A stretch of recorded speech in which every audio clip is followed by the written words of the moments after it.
시간 말씀의 은혜를 함께 나누는 가운데 우리 주님의 은혜가 여러분 모두 함께 할 줄 믿습니다. 아멘. 네. 벌써 2월 첫 주일입니다. 오늘이 2월 첫 주예요. 눈 깜짝할 사이에 1월 한 달이 지나갔습니다. 하지만 우리가 분주함을 탓하거나 또 벌써 시간이 이렇게 지나갔어 라고 당혹스러워하는 대신 지난달을 지키시고 인도하신 하나님께 감사할 수 있는 여러분이 되시기를 바랍니다. 네. 1월 첫 주부터 시작된 주현절 절기도 어느새 이제 막바지를 향해 가고 있습니다. 여러분, 주현절의 가장 큰 의의가 무엇이라고 했는지 혹시 기억나십니까? 바로 하나님께서 예수 그리스도를 통해 자신을 나타내셨다. 다시 한번 뭐라고요? 하나님께서 예수 그리스도를 통해 자신을 나타내셨다. 이것이 바로 주현절을 지키는 의의입니다. 그래서 우리가 지난 한 달 동안 봐왔던 말씀들, 곧 세례의 현장에서 또 기적을 베푸시는 현장에서 예수가 왜 하나님의 아들이신지 드러내는 모습들을 우리가 보아왔습니다. 특히 예수님의 이름 자체가 하나님을 드러내고 있다는 것을 우리가 알 수 있어요. 예수님의 이름 뜻이 뭡니까? 하나님이 구원하신다 이니까요. 제가 구원에 대해서 말씀을 드렸으니까 잠깐 이야기해보자면, 우리가 이제 교회에서 구원이라고 하면 죽어서 천국 가는 것이라고 우리가 그냥 무슨 수학 문제 공식 얘기하듯이 그렇게 얘기하기 쉽습니다. 그런데 막상 성경을 보면 구원에 대한 의미가 굉장히 다양하고 넓은 것을 보게 됩니다. 구원이라는 것이 어려움이나 위험에 빠진 사람을 구해주는 것, 조금 더 직접적으로는 노예 상태로 있는 사람을 해방시켜주는 것, 또 위험에 빠진 사람이나 나라를 이제 구해주는 행위라고 이야기를 하더군요. 그러니까 종합하자면 무엇인가 혼자 힘으로는 어떤 문제도 해결할 수 없고 상황을 헤쳐나갈 수 없는 그때에 누군가 혹은 외부의 힘으로 그 문제나 상황을 해결할 수 있도록 돕거나 아예 해결해주는 것, 이것이 구원이다라고 정의 내릴 수 있겠어요? 그래서 구약 성경에서는 실제로 이 구원이 어떤 자연재해, 또 외부의 침입, 이런 실제적인 상황에 더 많이 사용되었다는 것을 보게 됩니다. 오늘 구약 말씀으로 본 이사야서도 사실은 그렇습니다. 오늘 구약 본문이 포함된 이사야 40장은 백성들에게 전하는 위로와 희망의 노래인데요. 2절 말씀에 이렇게 얘기합니다. 같이 읽어볼까요? 시작!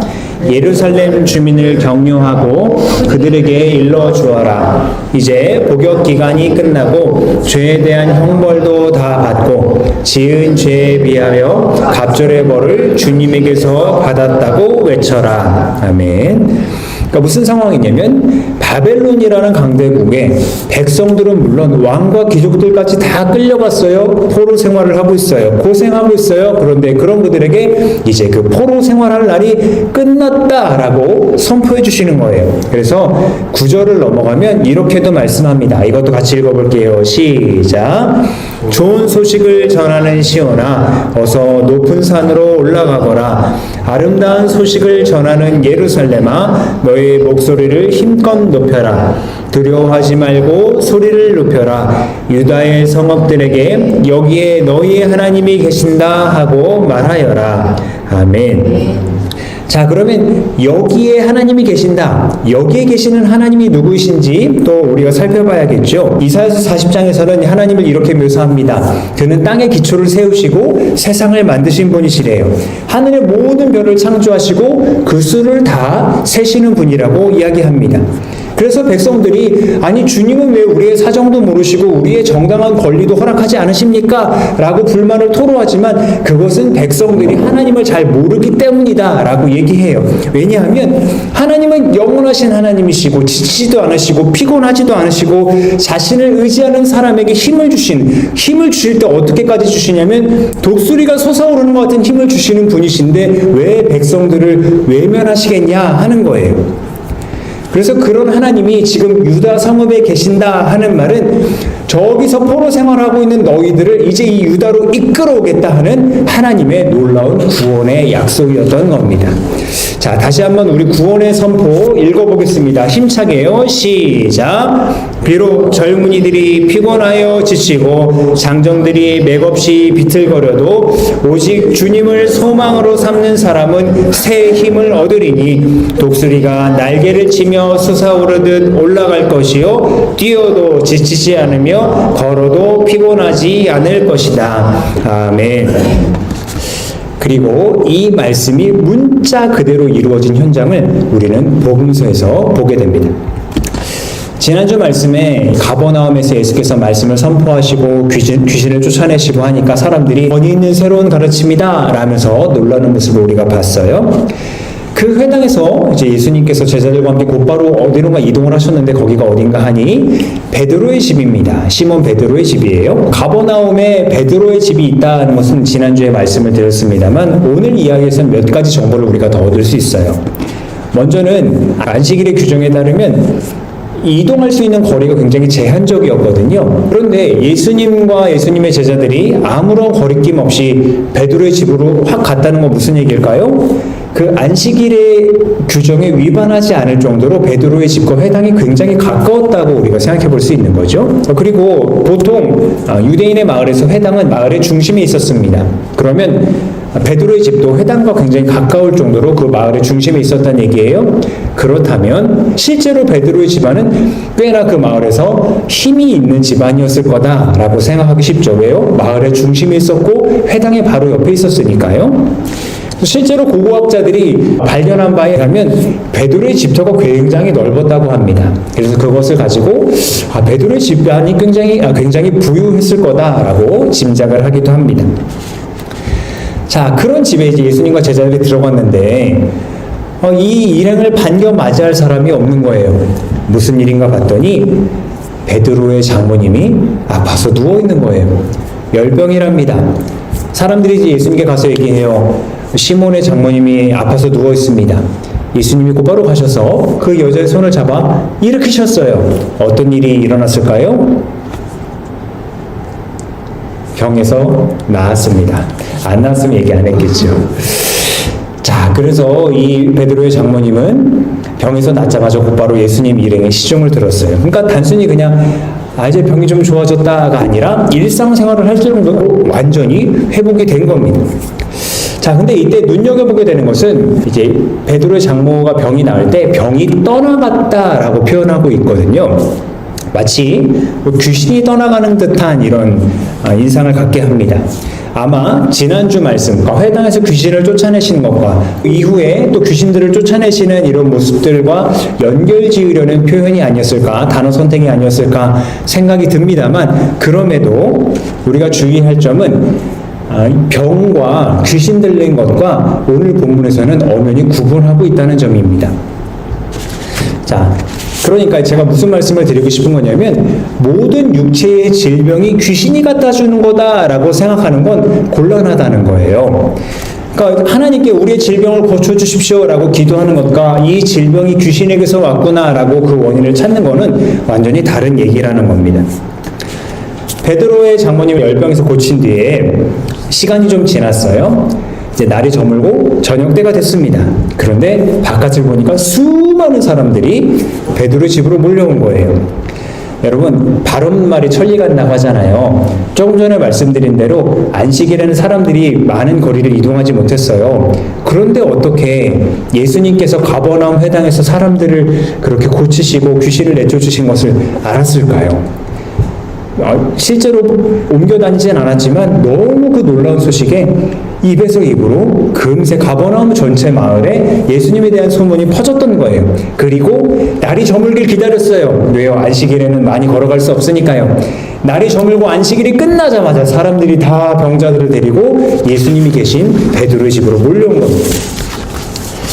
자, 그렇게 몰려온 사람들 예수님께서는 귀찮아하지 않으시고요. 병든 사람들은 병에서 자유롭게 하시고 회복시켜 주시고 귀신으로 눌렸던 사람들을 귀신을 쫓아내서 그들을 자유케 해주셨습니다. 자, 그러니까 베드로의 장모에서부터 집 앞에 몰려든 수많은 사람들은 하나님께서 피곤한 사람에게 힘을 주시며 기운을 잃은 사람에게 기력을 주신다 하는 이사야서의 말씀 그대로가 이루어지는 구원의 현장에 있었던 겁니다. 그런데 안타깝게도 너무나도 놀라운 구원의 일들이, 이 기적의 일들이 계속 일어나니까 구원에 대한 오해가 생겼어요. 보다 정확하게는 예수님에 대한 오해가 생겼습니다. 기도하러 외딴 곳으로 가셨던 예수님을 베드로와 제자들이 애써 찾아서 한다는 말이 뭐냐면 모두 선생님을 찾고 있습니다 하는 거예요. 이 말은 곧 선생님 어제 밤에 했던 것처럼 지금 빨리 오셔서 기적을 베풀어 주십시오 라는 말이었어요. 그러니까 이 사람들, 심지어 예수님의 제자라고 하는 이 베드로와 일행들은 예수님이 누구이신지, 그가 왜 기적을 베푸시는지, 그리고 그가 나타내시고자 하는 궁극적인 구원의 모습은 무엇인지 크게 상관하지 않고 당장의 고통을 빨리 해결해 달라고 소리를 지르고 있던 겁니다. 그들은 예수님을 단순히 문제를 해결해 주는 사람으로만 여기고 있었던 거예요. 하지만 예수님은 그런 사람들의 마음을 아시고서는 거기에 응하지 않으셨어요. 그들을 통해서 자신의 능력을 자랑하거나 영광을 받으려 하지 않으셨어요. 한 자료에서는 예수님의 이런 마음을 예수님이 굉장히 걱정하셨다라고까지 표현해요. 뭐냐면 자신이 베푸는 그 기적으로 인해서 예수님 자신이 누구인지 사람들이 이해하는데 방해가 되면 어떡할까라고 걱정하셨다고까지 얘기합니다. 그래서 예수님은 자신을 찾는 그 사람들에게 바로 가지 않으시고 오히려 제자들에게 말씀하십니다. 우리가 다른 고을로 가자. 거기서 말씀을 선포하자. 내가 이것 때문에 여기 왔다라고 말씀을 하십니다. 그러니까 예수님은 자신이 이 땅에 왜 오셨는지 그 목적을 분명히 아셨고 그 목적을 이루어가는 방향도 분명하게 아셨습니다. 이것을 알기 위해서 이른 새벽부터 그렇게 기도를 하신 것이 아닌가 합니다. 분명 예수님은 그 전날 자신에게 찾아온 사람들을 고쳐주시느라고 아마 늦은 시간까지 애를 쓰셨을 거예요. 하지만 피곤한 기색 없이 새벽, 그것도 아주 이른 아침에 일어나셔서 사람들이 찾기 어려운 외딴 곳으로 가셨어요. 누구에게도 방해받지 않고 아버지 하나님과 오롯이 교제하기 위해 그런 곳으로 가신 겁니다. 그리고는 자신을 찾으러 온 제자들의 말을 휘둘리지 않으시고 오히려 다른 마을로 가자, 거기서 말씀을 선포하자 하시면서 그들을 힘있게 이끌어 가셨습니다. 그렇게 그분은 하나님께 소망을 둔 자가 얼마나 지치지도 않고 피곤해하지도 않고 독수리가 솟구쳐 오르듯이 새 힘을 얻으며 주의 일을 감당할 수 있는지 몸소 보여주셨던 겁니다. 여러분, 우리가 구원을 이야기할 때 우리의 육체가 숨을 멎는 순간부터 시작된다라고 제한하지 않으셨으면 좋겠습니다. 주님의 구원은 현재, 지금 여기에 우리의 삶에 이미 임했습니다. 아멘. 우리가 예수를 그리스도로 믿는 그 순간부터 주님의 구원은 시작되었기 때문입니다. 스스로의 죄의 문제를 해결할 수 없어서 우리를 위하여 예수께서 십자가에서 희생제물이 되셨고 그로 인해 우리가 하나님으로부터 영원한 생명을 선물로 받을 수 있다는 것을 믿는 그 순간부터 주님의 구원이 임한 줄 믿으시기 바랍니다. 그래서 그 구원이 우리에게 임했다고 그 풍성한 생명을 더 누리게 하시려고 때때로 주님은 기적을 일으키셔서 아픈 자들을 고쳐주시고 고난이 있는 자들을 건져주시고 여러 문제들을 해결해 주시기도 합니다. 주께서 원하신다면 주의 이름 앞에 병은 고침받고 악한 마귀는 떠나갈 줄 믿습니다. 아멘. 하지만 그렇다고 해서 기적만을 쫓아서는 곤란합니다. 기적으로 또 여러 가지 표징으로 당장의 공격에서 건진받는 것 중요합니다만 기적과 그 기적을 베푸시는 하나님과의 우선순위가 뒤바뀌면 안 되지 않습니까? 더불어 당장 기적이 일어나지 않는다 할지라도 내가 원하는 그 표징이 일어나지 않는다 할지라도 끝내는 결국에는 당신의 백성을 구원하시는 하나님의 사랑과 은혜 안에 거하는 것이 더욱 그리고 무엇보다 중요하기 때문입니다. 이것을 깨닫기 위해 우리는 주님의 말씀에 더 집중해야 하겠고요. 주의 말씀을 더 사모해야 하겠습니다. 예수님께서도 말씀을 선포하러 곧 말씀을 일러주기 위해 이 땅에 오셨다고 하시지 않았습니까? 그리고 그렇게 우리가 말씀에 더 가까이 나아가 말씀을 사모하며 말씀 안에 들어가게 될 때 말씀이신 예수님을 알게 될 거고요.